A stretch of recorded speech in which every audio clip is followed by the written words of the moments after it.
प्रभु यीशु मसीह के मधुर और मीठे नाम में आज दिनांक 14 मार्च दिन सोमवार को हम आप सब अपम के श्रोताओं का हार्दिक स्वागत करते हैं। आज के दिन के लिए जो वचन है वो लिया गया है यहूदा की पुस्तक उसका पहला अध्याय उसका 24 पद। वचन इस प्रकार से कहता है, अब जो तुम्हें ठोकर खाने से बचा सकता है और अपनी महिमा की भरपूरी के सामने मगन और निर्दोष खड़ा कर सकता है। प्रभु में मेरे प्रिय लोगों, जब हम यहूदा की पत्री के बारे में देखते हैं तो यहूदा जो है वो बाइबल की 65वीं पुस्तक है।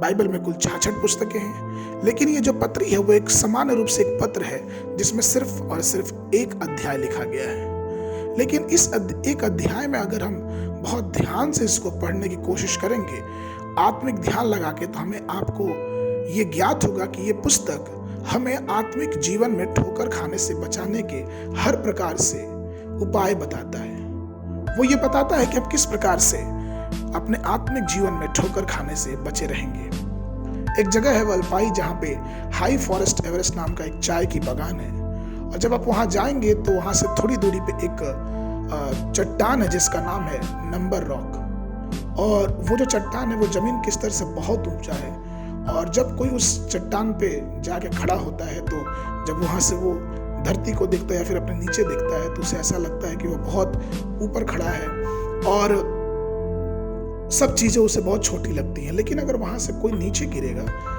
तो वो इतनी नीचे, इतनी खाई है कि उसकी जो शरीर है वो चट्टानों पे लड़ के और यहाँ तक कि उसकी हड्डियों का चकनाचूर हो जाएगा। कहने का तात्पर्य यह है कि जब मनुष्य उस नंबर रॉक पे चढ़ने की कोशिश करता है तो कई बार ऐसा लगता है कि कई दुष्ट आत्माएं, कई ऐसी हवाएं और कई ऐसे अनदेखी शक्तियां आपके पैरों को शिथिल बना रही हैं, आपके पैरों को असंतुलित कर रही हैं, जिससे फिसलन बनती रहती है। और ऐसा कई बार लगता है जब आप चट्टान पे खड़े हो जाएंगे तो ऐसा लगेगा कि कई बार वो जो खाई है वो आपको अपनी तरफ खींच रही है। ठीक ऐसे ही हमारा और आपका जीवन भी पाप में गिरना या फिर अधलोक में जाने के बराबर है। हम कई बार बहुत दुखी हो जाते हैं, हम कई बार बहुत परेशान हो जाते हैं, लेकिन यहूदा की पत्री में हमें ये बताया जाता है कि किस प्रकार से हमें अपने आप को स्थिर रखने की जरूरत है, किस प्रकार से हमारा परमेश्वर हमें और आपको बचाएगा। यहूदा हमें यह भी बताता है कि किस प्रकार से परमेश्वर के सामने जो दूत थे, इतने सब कुछ उनके पास भरा था, लेकिन किस प्रकार से उन्हें परमेश्वर ने अनंत आग में, किस प्रकार से उस परमेश्वर ने जो उनके खुद के स्वर्गदूत थे इस संसार में, इस धरती पे पटक दिया या फिर स्वर्ग से उनको निकाल दिया, सिर्फ इसलिए क्योंकि उनके मन में घमंड आया।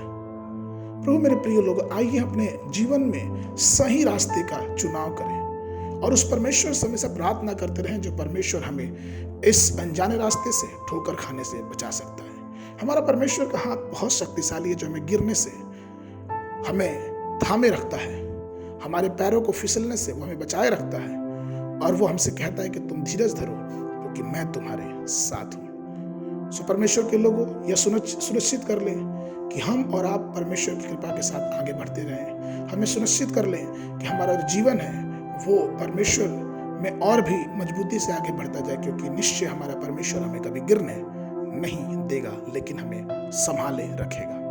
आज के मनन के लिए जो पद है वो लिया गया है 2 तीमुथियुस की पत्री उसका पहला अध्याय उसका 12 पद। इस कारण मैं इन दुखों को भी उठाता हूँ पर लजाता नहीं, क्योंकि मैं उसे जिसकी मैंने प्रतीत की है जानता हूँ, और मुझे निश्चय है कि वह मेरी थाती की उस दिन तक रखवाली कर सकता है। सुबह के समय बाइबल पढ़ने का वचन है व्यवस्था विवरण की पुस्तक उसका 23, 24 और 25 अध्याय, और संध्या के समय मरकुस रचित सुसमाचार उसका 14 अध्याय 1 पद से लेकर 26 पद तक।